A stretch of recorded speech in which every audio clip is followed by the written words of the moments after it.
Alright, what's good YouTube? It's Jojo ASMR here, and welcome back to another video on the channel.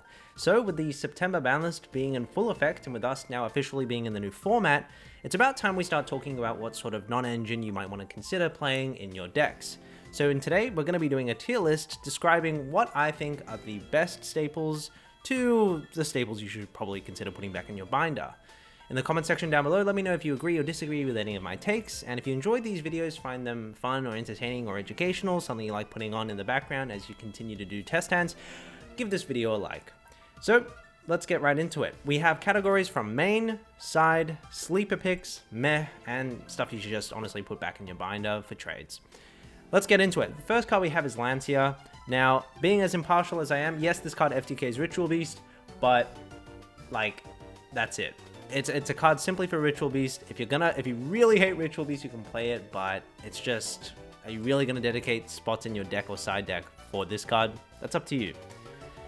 Next we have Ash Blossom, which is straight S tier. It's Ash. It also is going to become even more strong. It's even going to become stronger as we get the new Molchummy Orpheus card, which is going to be everywhere. So like being able to hit Perulia post side, especially if you play a deck that dies to Molchummy, this card's excellent. And of course it's Ash. It's always going to be good. It can hit branded. So yep. Next we have, I might as well put these together, all the Bestial monsters. So yeah, I mean Engraver, the Fiendsmith Engine, Yubel, all these cards are still in the format. And I have seen people still decide to main deck Bestials. Yep, I mean, there's nothing really much to say. We're in Fiendsmith format. Those cards are still relevant. Fiendsmith Yubel is telegraphed to be the best deck of the format. And yeah, these cards are just great into those decks. So I've seen a lot of people main deck these cards. I don't know, usually they'll side more Bestials, but I'll always see like Druis and Magna in the main decks, and usually Boldrake in the side deck.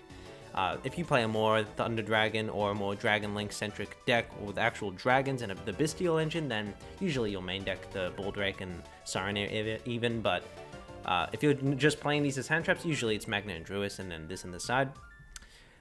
Sleeper picks, we're going to put in the Psyframe package. So obviously Gamma, Delta, pretty good cards. They're blowouts, so to speak. They're just more hand traps to be able to stop your opponent.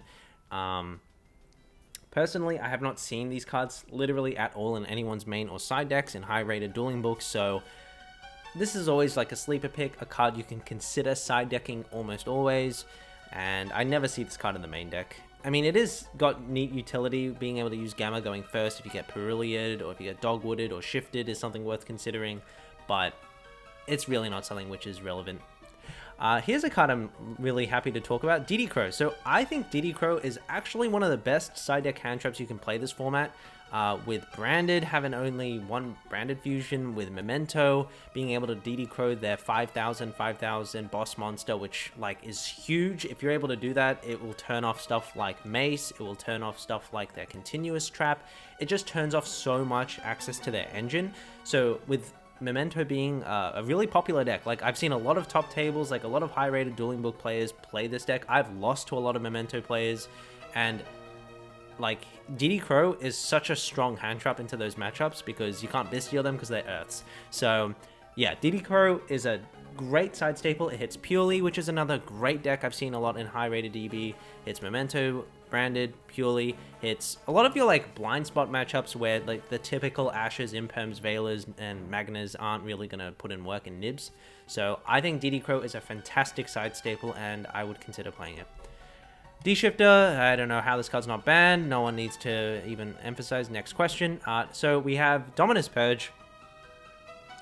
Like, it can't be played in many decks, and the decks that it can be played in, like Ritual Beast, I would not even play this card in Ritual Beast. It turns off Nemesis Flag, it turns off Flame Banshee, turns off Protos, and like, let's be real, Ritual Beast is just a deck that relies on those cards, in my opinion at least, so I'm not even playing them, so I don't see why anyone else would, even if they could. It's used in sometimes in Voiceless and sometimes in Melodious, but it's just not that good. I'm sure there'll be a format where it is.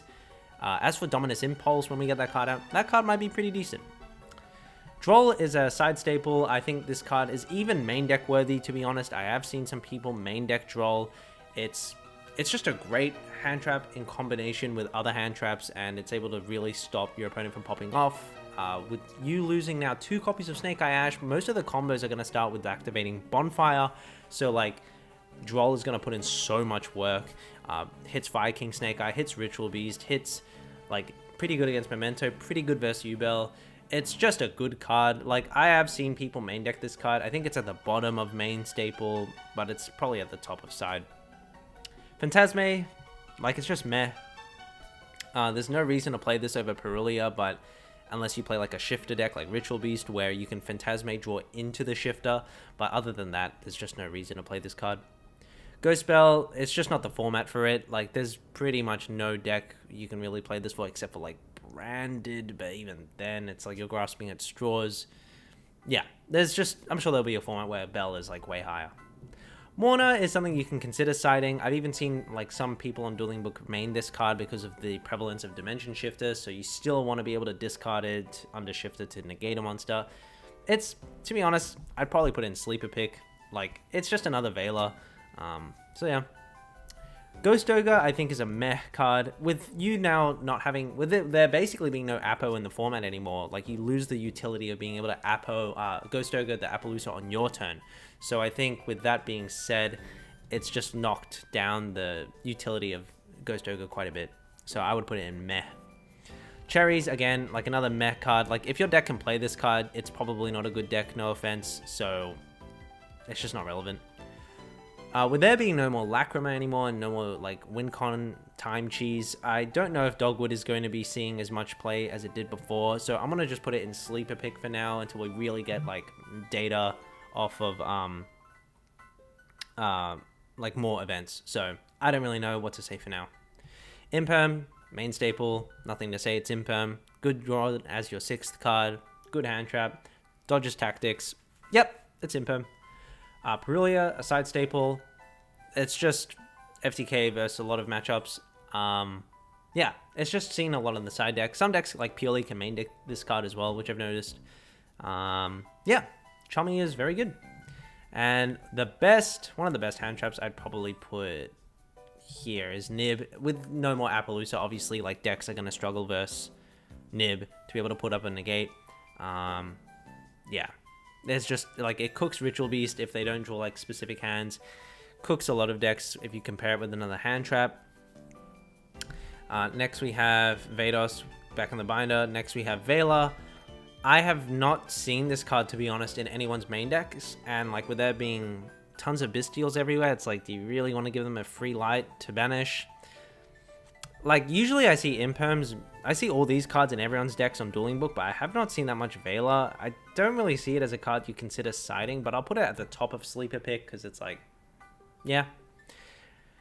It's, like, there are some decks that do play, like, Ash, Imperm, Veiler, Droll, Nib, and they just want more copies of Veiler, so you could put it somewhere here, but, like, I just personally have not seen it that much. Let me know if you play Veiler. I love this card, but I just have not seen it as much. And then we have Typhoon, which, yeah, if you're playing Typhoon, I don't know what's going on. But yeah, that's pretty much my tier list. I think it's pretty spot on. So let me know what your thoughts are below. Thanks so much for watching, and we'll do Board Breakers up next.